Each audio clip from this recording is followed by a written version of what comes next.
Assalamualaikum warahmatullahi wabarakatuh. Salam sehat dan bahagia untuk anak-anak tercinta. Bagaimana kabar kalian hari ini? Semoga kalian selalu dalam lindungan Allah Subhanahu wa taala. Anak-anak, kali ini Ibu akan memberikan layanan informasi tentang studi lanjut. Studi setelah lulus dari SMA. Harapan Ibu setelah mendapat layanan informasi ini, kalian bisa mempersiapkan diri kemana selanjutnya saya setelah lulus SMA. Informasi dari Ibu ini dapat dijadikan wawasan, gambaran, dan referensi dalam meniti karir dan masa depan kalian ke depan. Nah, kemanakah saya setelah lulus SMA? Nah, ini ada jalur. Jadi setelah SMA, apabila kalian lulus dengan syarat-syarat yang sudah ditentukan, dinyatakan lulus, maka kalian ada dua pilihan di situ, kuliah, kursus, ataukah training. Ya, kalau tidak lulus, maka kalian akan mengulang otomatis atau kejar paket B. Nah, yang kita bahas adalah yang sudah lulus ya. Ketika nanti kalian sudah lulus SMA, maka pilihannya melanjutkan kuliah di perguruan tinggi, kursus atau training. Yang ketiga itu bekerja. Tapi harapan saya kalian itu melanjutkan ke perguruan tinggi. Nah, perguruan tinggi tentunya ada perguruan tinggi negeri, ada perguruan tinggi swasta. Kalau kursus ada di bimbingan belajar. Kalau kursus itu bimbingan belajar, larinya nanti itu melanjutkan di tahun berikutnya, begitu ya. Kalau training di LPK, Lembaga Pelatihan Kerja. Nah, di sini tadi saya sampaikan setelah lulus SMA mau kemana ya? Di sana ada.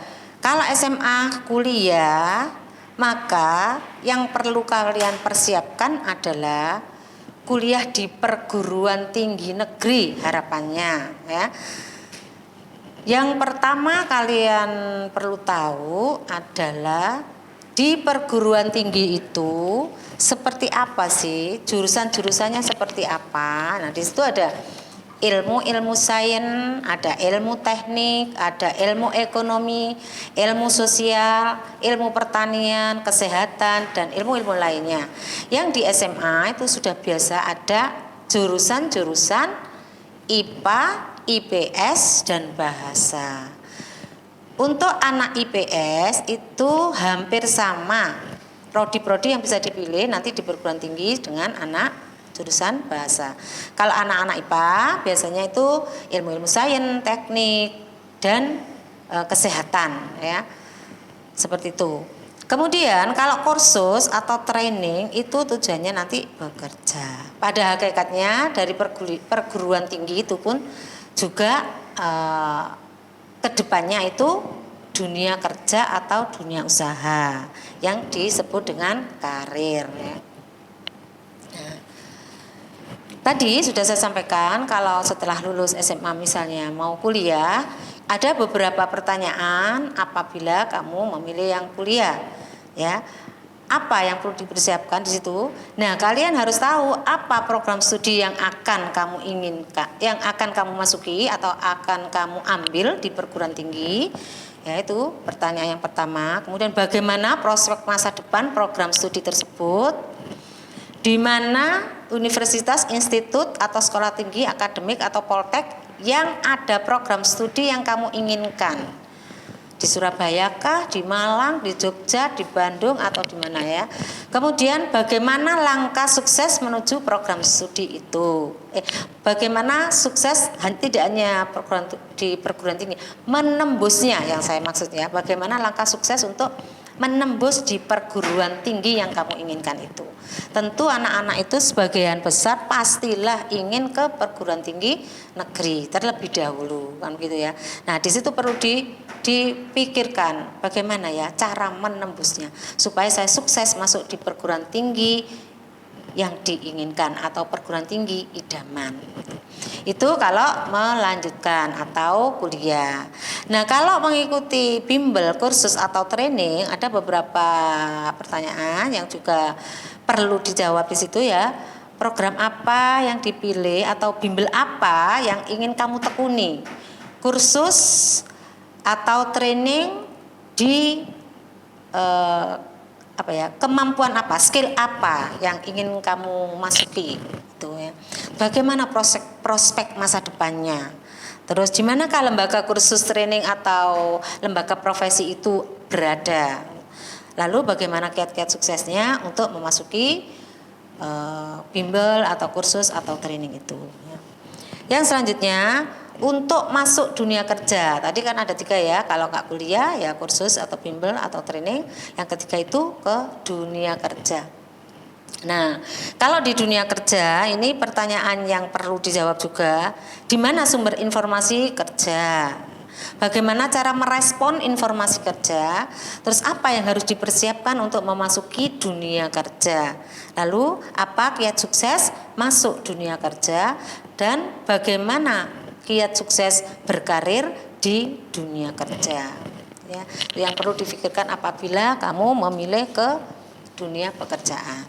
Nah, ini sedikit saya mengurai untuk yang ke perguruan tinggi ya, karena sebagian besar saya kira untuk dari SMA itu memang dipersiapkan untuk melanjutkan ke perguruan tinggi.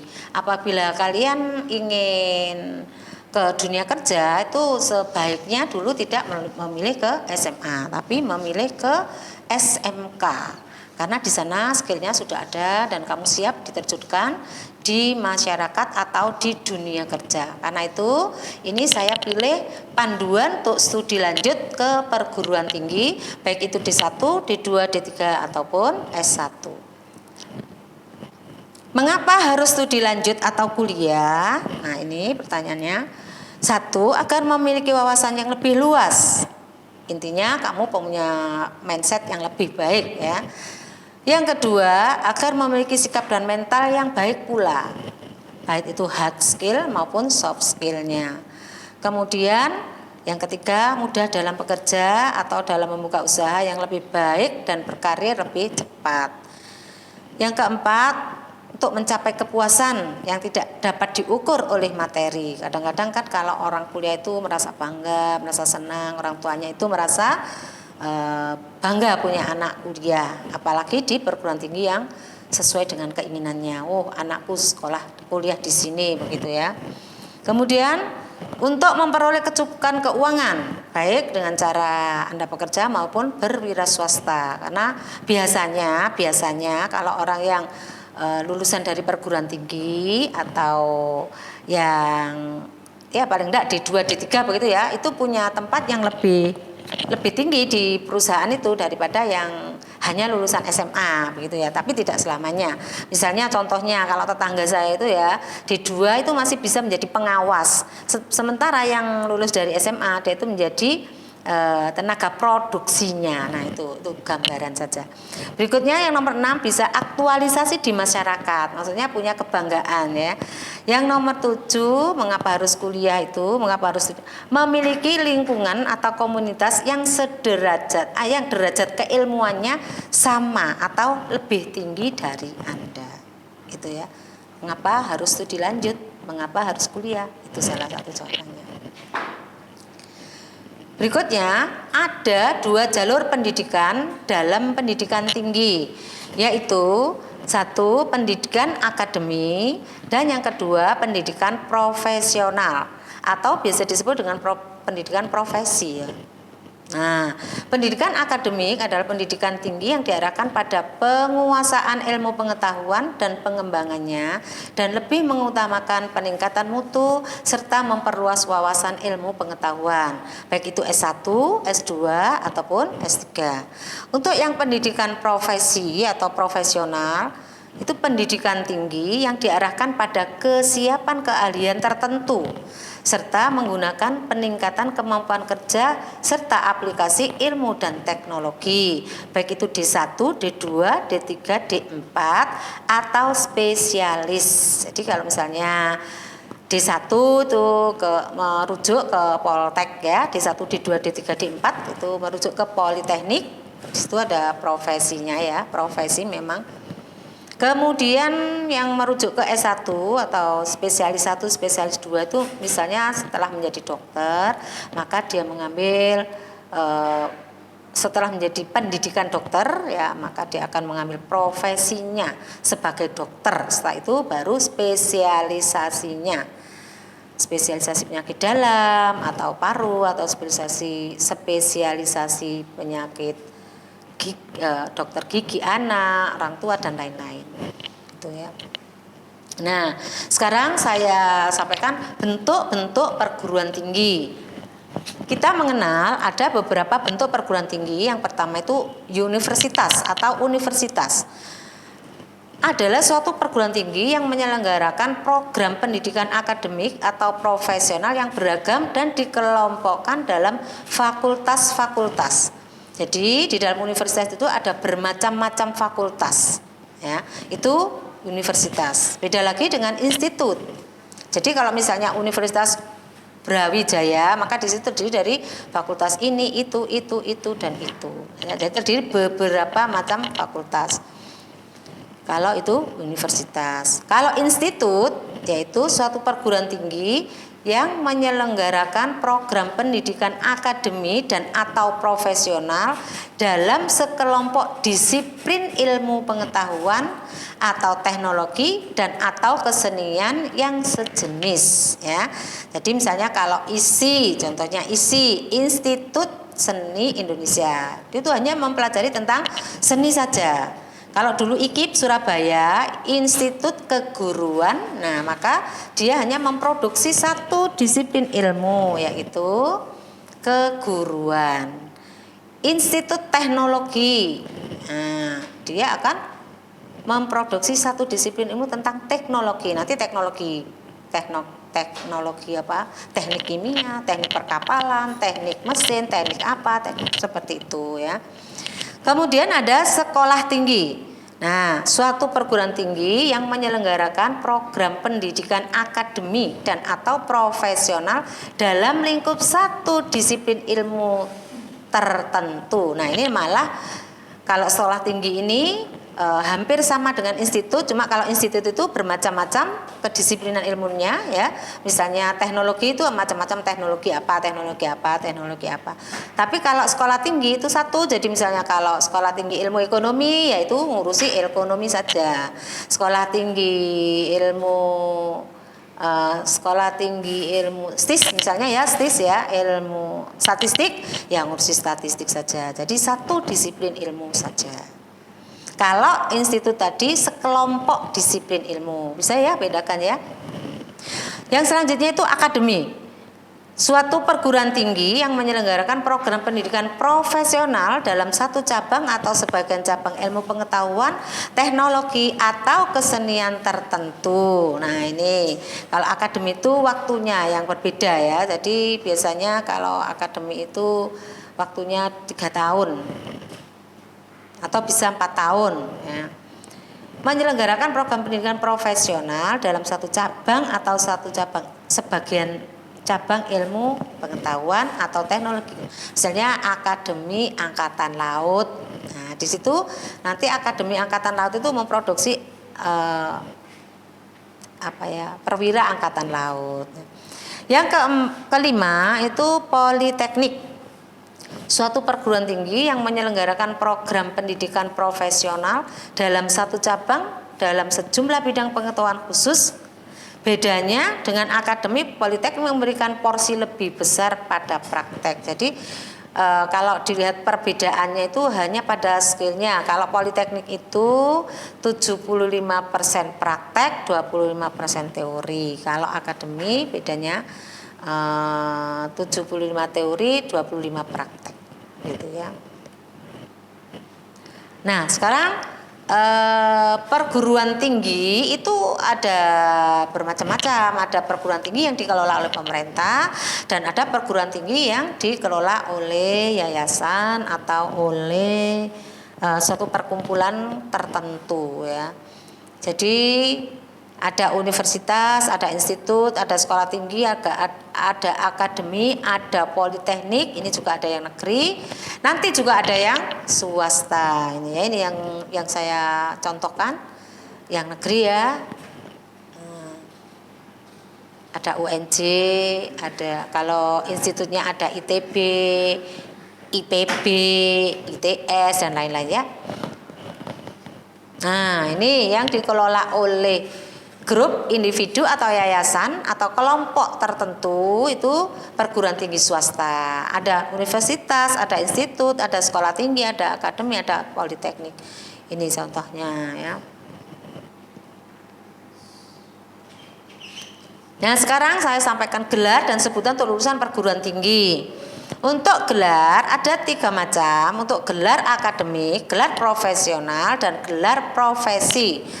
Kalau gelar akademik yaitu gelar yang diberikan kepada lulusan perguruan tinggi yang menyelenggarakan pendidikan akademik. Kalau UNESA pendidikan berarti sarjana pendidikan dan lain-lain. Gelar profesional, gelar yang diberikan kepada lulusan perguruan tinggi yang menyelenggarakan pendidikan profesional. Jadi kalau misalnya di UNAIR itu ada profesi dokter, maka gelar dokter itu diberikan oleh UNAIR. Seperti itu gelar profesional ya, gelar profesional. Beda lagi dengan sebutan profesi. Jadi sebutan yang diberikan kepada seseorang yang memiliki gelar akademik yang telah menyelesaikan program keahlian atau profesi bidang tertentu. Jadi kalau profesi, kalau profesi itu misalnya gelarnya dokter atau gelarnya apa itu, kalau seorang hukum itu dia juga harus mencari profesi dia ya. Jadi harus punya gelar profesi sebagai sarjana hukum disebut. Kalau masih sarjana hukum masih gelar akademik gitu. Jadi dia harus punya profesi sebagai advokat, apa itu ya? Ini ya pengacara. Nah, itu diantaranya. Kalau belum maka dia tidak boleh membuka suatu praktek. Itu gelar profesi. Kalau gelar profesional itu gelar yang biasanya diberikan kepada pendidikan perguruan tinggi yang mengeluarkan sarjana terapan, sarjana ilmu terapan. Itu biasanya yang di 1, 2, 3 dan 4. Kalau di 1, 2 sudah tidak ada, sekarang di 4 yaitu gelar profesinya biasanya sarjana sains terapan seperti itu. Nah, untuk program studi, tujuan dan prospek masa depan dari program studi itu sendiri nanti akan disampaikan lagi di pertemuan selanjutnya ya. Nah, ini hal penting untuk Anda ketahui, pertimbangan mendasar yang harus diperhatikan untuk studi lanjut atau kuliah itu ada 4F ya. Fokus primer, fokus bakat, fokus penjurusan bidang studi atau program studi, dan fokus kemampuan. Artinya kalau Anda itu kuliah maka 4 ini yang diperhatikan ya. Kuliah itu menjadi hal yang utama, jangan menjadi sampingan. Kalau menjadi sampingan kalian akan keteter ya. Terus bakat, di situ kamu punya bakat, memang fokus ambil di situ ya. Jurusan bidang studi atau program studinya juga sudah betul-betul yang kamu minati ya, sehingga bakat dan minat sudah jadi satu. Kemudian fokus kemampuan, di sana kamu punya kemampuan untuk mendalami ilmu atau jurusan yang kamu ambil itu. Tips memilih program studi atau jurusan baik itu D1, D2, D3 maupun S1, maka secara akademik perlu kamu pertimbangkan. Jadi kamu nggak asal-asalan. Kalau kamu asal-asalan, ini kuliah tidak seperti pada saat sekolah yang bisa anut geruduk-geruduk sama teman-temannya ya. Kalau sudah kuliah ini sudah tidak bisa, sudah berindividu ya. Secara akademik kamu harus memiliki pemahaman tentang program studi itu. Kemudian mampu dalam akademiknya sehingga kamu nanti tidak keteter, akhirnya molor. bertambah panjang waktu untuk mengikuti kegiatan pendidikannya, lama-lama di DO. Bisa itu seperti itu ya. Kalau dari non akademiknya tentu harus menyesuaikan cita-cita, minat dan bakat kalian. Dan terus faktor pendukung, variabel pendukungnya harus informasinya yang sempurna ya, maksudnya itu betul-betul tahu bahwa oh ya ini yang saya inginkan nanti seperti ini gitu ya, informasi yang sempurna. Lokasi dan biayanya kamu paham, daya tampung, jurusan dan peluangnya juga kamu sudah paham, masa depan atau pekerjaan yang akan kamu geluti ketika kamu sudah lulus nanti seperti apa, itu juga harus pikirkan, sehingga itu menjadi tips dalam memilih program studi atau jurusan di perguruan tinggi. Nah ini untuk memilih perguruan tingginya itu sendiri, maka ada beberapa yang perlu kamu pertimbangkan, yang kamu pikirkan dalam-dalam. Yang pertama adalah bagaimana reputasi perguruan tinggi itu, status akreditasi masing-masing program studi, kemudian fasilitas pendidikan, prospek lulusan, biaya masuk ke perguruan tinggi, kemudian fasilitas kegiatan mahasiswa serta jaringan kerjasama atau networking dari perguruan tinggi itu sendiri. Kalau yang seperti ini biasanya sudah terbuka. Kalau yang perguruan tinggi negeri, insya Allah tuh nggak ada masalah ya, itu biasanya. Yang swasta besar juga nggak ada masalah. Tapi biasanya yang perguruan tinggi negeri swasta tentu akan memaparkan semua ini. Baik akreditasinya, fasilitas seperti apa, prospek lulusannya seperti apa, itu biasanya kalau perguruan tinggi swasta itu sudah disampaikan oleh perguruan tinggi swastanya itu dalam sosialisasinya. Jadi kamu perlu tahu itu. Selanjutnya, kiat sukses masuk perguruan tinggi negeri atau swasta. Ada 5 faktor yang harus dikuasai untuk dapat masuk ke perguruan tinggi. Ini utamanya adalah perguruan tinggi negeri ya. Kalau swasta mungkin nanti tidak serumit atau tidak sesulit kalian memasuki perguruan tinggi negeri. Jadi yang pertama adalah faktor teknis, faktor psikologis, faktor penguasaan materi, faktor strategi pengerjaan soal, faktor strategi pemilihan jurusan atau program studi. Di beberapa ini ada 5 ini lebih saya tekankan kepada ke perguruan tinggi negeri. Jadi kalau faktor teknisnya itu maksudnya memasuki perguruan tinggi negeri itu ada bermacam-macam pintunya, ada bermacam-macam slotnya ya. Nah itu diikuti saja. Misalnya pintu pertama biasanya itu ada SNMPTN, pintu kedua ada SBMPTN, pintu ketiga ada Mandiri, pintu keempat ada dan lain-lain biasanya ya. Ya Mandiri itu pun ada yang dilaksanakan setelah SBM, ada yang dilaksanakan sebelum SNMPTN ya. Nah untuk faktor psikologis tentu ini menyangkut kesiapan kalian dalam psikologisnya kamu memasuki perguruan tinggi dan jurusan yang kamu masuki itu. Terus penguasaan materi tentu menyangkut pada kemampuan kalian dalam pengambilan jurusan itu ya. 4 untuk faktor strategi pengerjaan soal ini biasanya kalau yang menyangkut teknis di SBMPTN. Yang kelima strategi pemilihan jurusan ini untuk masuk perguruan tinggi juga perlu melihat peluang. Kalau yang negeri loh ya, yang negeri perlu lihat peluang, daya tampungnya berapa, persaingannya seperti apa, itu juga perlu diketahui supaya nanti tidak muspro. Sudah sengsara-sengsara mengambil jurusan itu ternyata jurusannya yang mengambil tuh 1000, yang memilih jurusan itu tuh 1000, daya tampungnya cuma 60 mahasiswa. Nah itu ya, seperti itu perlu dipertimbangkan. Nah ini untuk komponen biaya kuliah. Untuk komponen biaya kuliah ini ada 9 ya. Biasanya ini yang membeli formulir dan lain-lain ini untuk biaya masuk melalui SBMPTN atau yang mandiri ya. Kalau yang SNPTN itu tidak pakai biaya. Yang perlu dipertimbangkan dari 1 sampai 9 ini adalah nanti kalau kalian diterima di perguruan tinggi itu adalah satu. Kalau mulai tahun 2000 berapa ya itu sudah uang kuliah tunggal UKT. Jadi tidak ada biaya lain-lain, biasanya itu langsung penentuan UKT uang kuliah tunggal ya. Langsung kalau misalnya kamu 1 semester itu masuk kategori B itu sekitar 6 juta maksimal ya, maka itu seterusnya kamu bayarnya 6 juta itu mulai awal sampai akhir.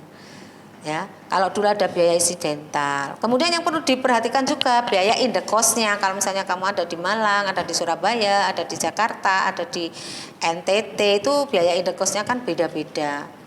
Terus nanti rencananya kamu dari kampus itu kos atau pulang pakai transport apa itu juga perlu dipikirkan ya. Seperti itu. Nah, selanjutnya yang perlu saya sampaikan lagi adalah yang terakhir, bahwa dalam pengambilan keputusan untuk kuliah atau bekerja atau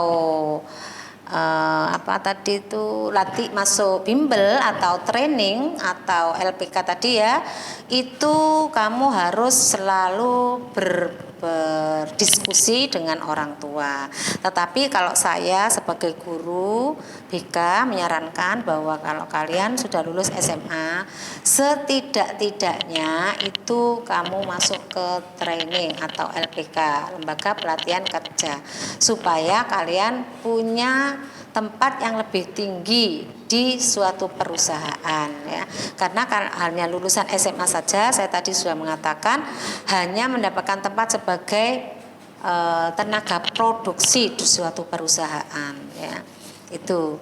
Jadi nanti kalian harus selalu berunding dengan orang tua bagaimana ke depannya. Tetapi kalau kamu sudah memilih di SMA ini, seyogyanya paling tidak itu pilihan 1 dan pilihan 2, yaitu pilihan 1 tadi kuliah, pilihan 2 itu bimbel atau training ya. Kalau terpaksa harus bekerja, maka itu juga harus ada training walaupun 6 bulan apa berapa seperti itu. Anak-anak, kiranya itu yang bisa saya sampaikan untuk pertemuan kita kali ini. Saya akhiri, mudah-mudahan ada manfaatnya apa yang saya sampaikan. Saya akhiri, wassalamualaikum warahmatullahi wabarakatuh.